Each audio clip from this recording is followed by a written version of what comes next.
My name is Patrick Legant. I'm an independent art consultant specializing in Impressionist and modern art and with a particular focus on German and Austrian Expressionism. I used to work for Sotheby's in London for about 10 years and was then senior director in the Impressionist and modern art department. I was asked to come in to assess the collection of German art of the early 20th century at the Leicester Museum. And I was looking at the strengths of the collection, I was looking at the weaknesses of the collection. And as a conclusion of all this, I was asked to come up with a strategy for the future development of the collection of German art. German Expressionism is a very intense and very emotional kind of art. And as the term Expressionism already says, it's something you express, some internal emotions, some internal feelings, something which comes from the inside. Hence, it's an art which is very different to Impressionism, where you talk about an impression, a beautiful sensation. Here, you talk about something much deeper, and that is something which really fascinated me. When you look at those works, you look at great colors and very, very strong statements. When you look at works by Ernst Ludwig Kirchner or Franz Marc or Wassily Kandinsky, these are all very, very expressive and strong works they created over those years.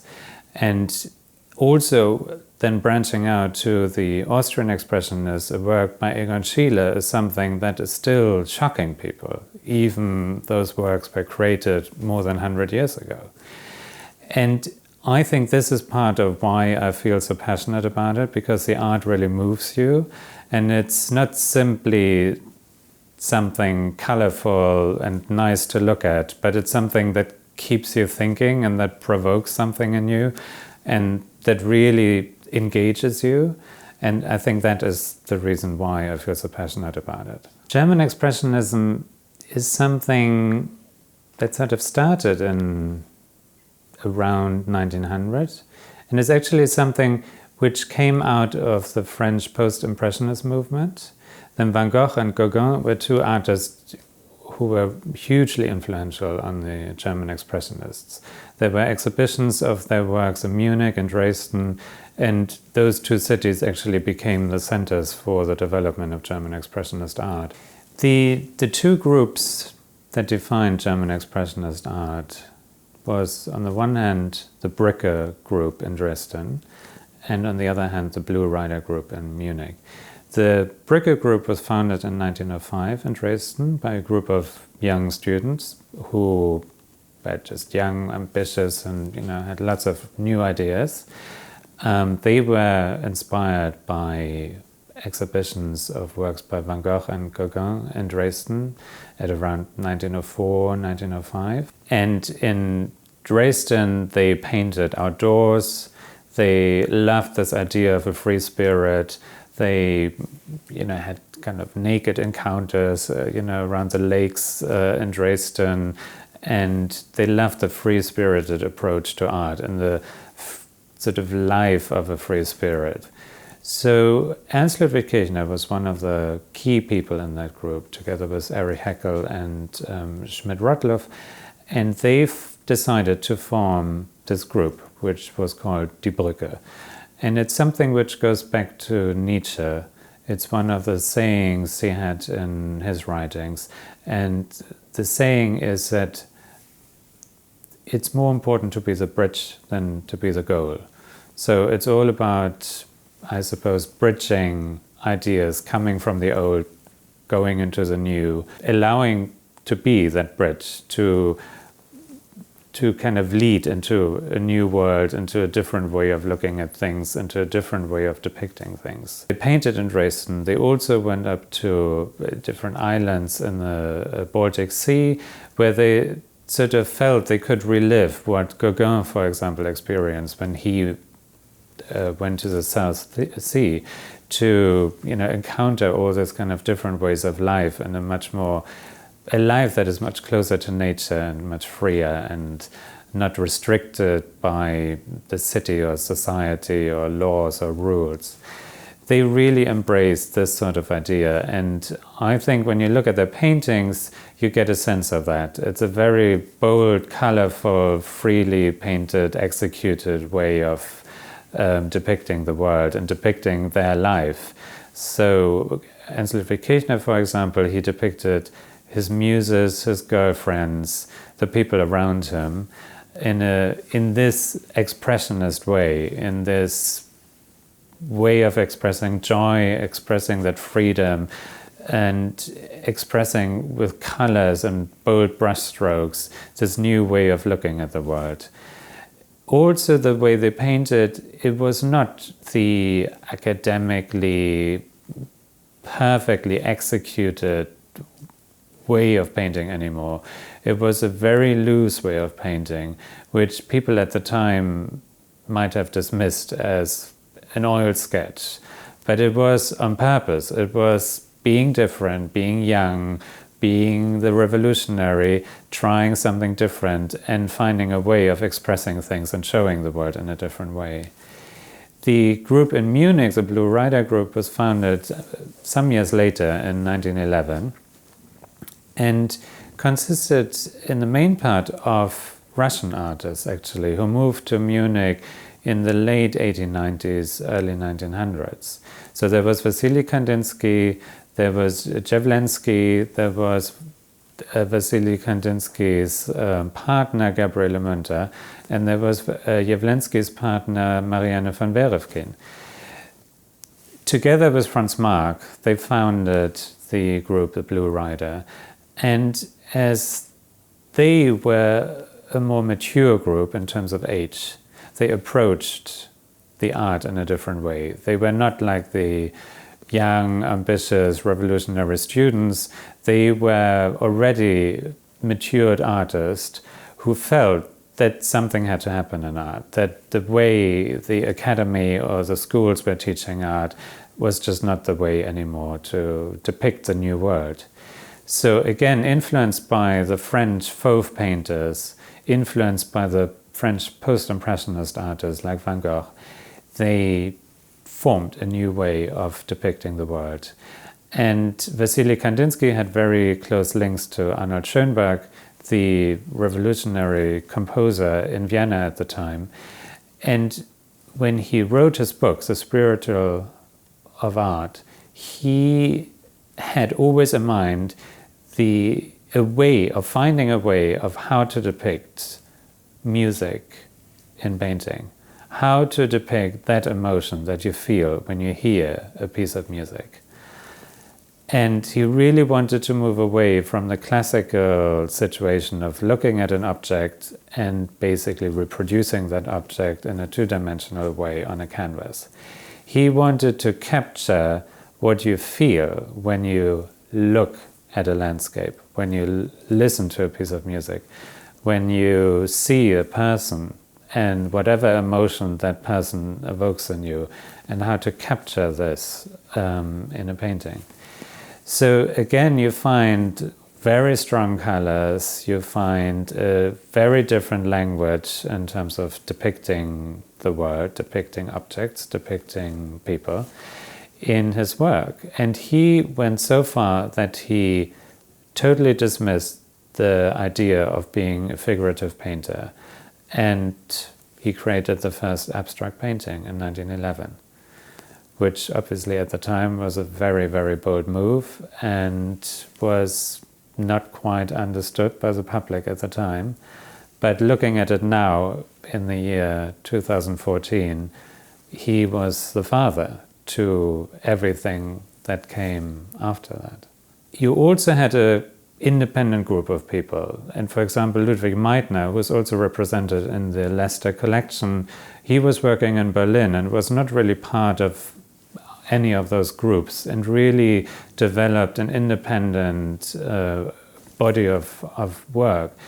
He was somebody who really worked on his paintings in a way that he took the texture of a Van Gogh painting, but then turned it into a German Expressionist work with all the insight out on the canvas, and the expression and the emotion and the work at the Leicester collection, for example, Apocalyptic Vision from 1912, is a really strong example of this expressing something, bringing it onto the canvas with this really thick brush strokes and this really bold way of depicting an emotion, a suffering, an angst, and all this, what the Expressionists were out to bring to the world and express in their paintings. Vasily Kandinsky, on the other hand, was somebody who approached the whole idea from a very theoretical point of view. He wrote a book, The Spiritual of Art. He was engaged with music. He wanted to use art and use painting in a way that it allows to express an emotion.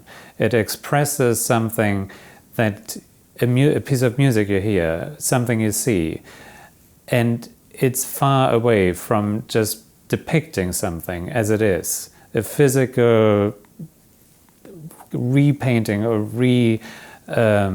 producing something on a canvas. He wanted to find a way of using a two-dimensional object, a painting, in order to allow this to express your emotion when you hear a piece of music or when you have an experience, emotional experience. So he came from a very theoretical background and was the first one who actually produced an abstract work of art in 1911. The German Expressionist movement continued until the First World War, and that really put a big brake onto the development of that period. The Munich group basically stopped being a group in 1914, and the Brücke group from Dresden moved to Berlin around 1910. And they both, all of those artists involved in that group, they went their separate ways and sort of, gave up the idea of working as a group. So Ernst Ludwig Kirchner, who was one of the most prominent artists in that group from Dresden, he really flourished in Berlin and continued working, and his famous street scenes of Berlin are now icons of German Expressionist art. But again, the First World War really changed things. A lot of artists had to join the army and had to fight in the war. Franz Marc, for example, coming from the Blue Rider group, he was killed during the war. It really was a very traumatizing and sort of world-changing experience that the movement as an artistic movement in terms of painting and sculpture stopped and changed after 1918. And after 1918, you have a continuation of German Expressionism in different fields. You have it in dance, you have it in cinema, you have it in literature. But the painters who more or less started the movement, they had moved on. Their world had changed. The experience of the First World War has really made a huge difference. And the development of a movement called New Objectivity, which sort of started in 1919 after the war, was something that was a counter-reaction to the Expressionist movement. So it was not necessarily about the bold expression of an emotion, of a fear, of a joy, of music. It was basically showing people this is reality. And those painters, they painted in an almost old masterish style. It was very detailed, it was very clear, and it was ice cold actually. When you look at those paintings, they really just show you reality as it was. And this is what they were out to do. It was not sort of the free-thinking, bold way of painting. It was dealing with reality after the war in Germany and presenting this reality to people. Suddenly you had wounded people in the street, you had beggars, you had unemployed people, and that was a reality in Germany at the time. And those artists, some of them who actually came from the Expressionist background, really decided to change and to join this new objectivity movement and also change their way of depicting the world. The collection of German art in Leicester is quite extraordinary because it really spans from the 16th century to the 20th century. And it starts with a group of Albrecht Dürer prints, which can be considered as the inspirational source for the German Expressionists, because they really looked at his prints and developed a whole oeuvre of their own, of very important prints. And the Leicester collection has a very strong group of German works on paper from the early 20th century, including works by Kirchner, Haeckel, Schmidt-Rottluff. The most important oil is the oil by Franz Marc. It's called The Red Woman from 1912. And works by Franz Marc are very rare. He died in 1916 during the war, and hence his oeuvre is very small. His important works date from 1910 to about 1914, 1915. So the present work in the Leicester collection is something very, very special. And it's the only oil by this artist in a museum collection in the United Kingdom. It dates from 1912, the first year of the existence of the group, the Blue Rider, and it depicts a woman, and it almost looks as if she is a tribal woman, sort of leaning on the paintings he might have seen by Gauguin and his Tahitian women. It shows a woman in red, which is one of those signal colors the Expressionists used. And it's a beautiful composition. It's almost romantic in feel, but because of the use of color, it brings out the emotions. It is not just a depiction of a beautiful woman seeing from behind. It is an expressionist work, which I'm sure the viewer will pick up immediately when looking at the work. It is something very rare, and the history of the painting is also very interesting because it was acquired in 1944 after a very important exhibition that took place at the Leicester Museum, which was called an exhibition of mid-European art. And the painting was lent by a very famous German Expressionist collection called the Hess collection. The Hess family decided to sell the painting to the Leicester Museum in 1944. And this work became the first painting of the German Expressionist collection as we know it now in Leicester. Another work which was painted in the same year, in 1912, is the oil painting by Ludwig Meidner called Apocalyptic Vision. And it depicts the human body with all its fears and angst and pain in this apocalyptic situation. He was somebody who was painting in Berlin.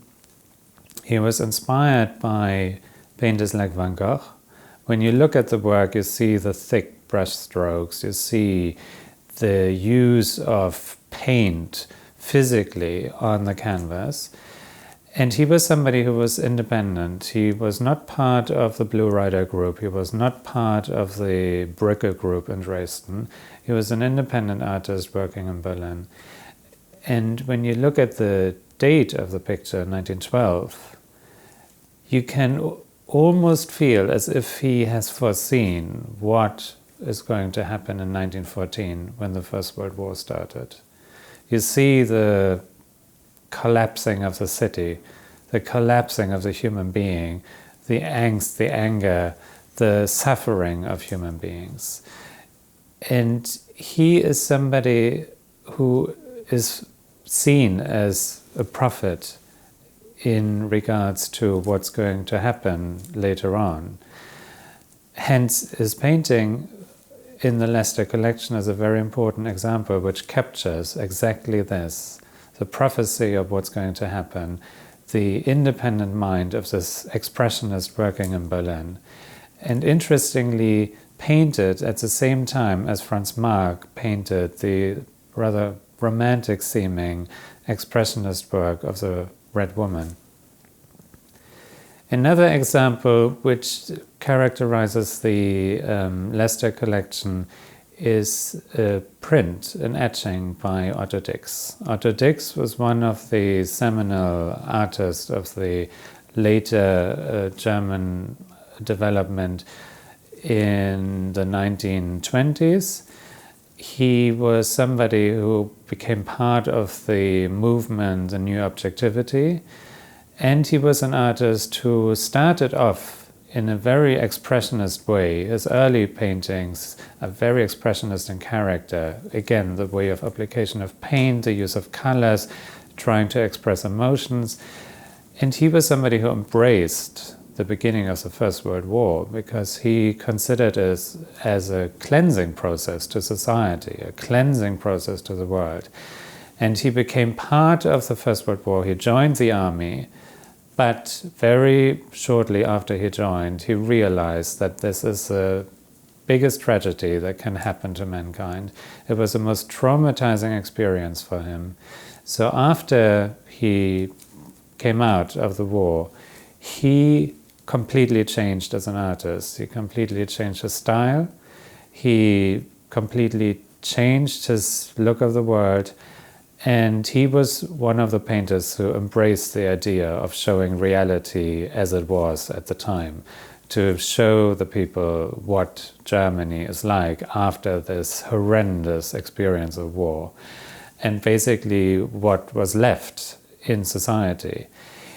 The etching, which was acquired recently by the museum, shows a war veteran begging in the street because he's unemployed. There is no structure in society that would give him any financial means or any support. He basically committed himself to war. He was part of the army. He is now a veteran who has lost his leg and is a reject of society. He finds himself in the street begging.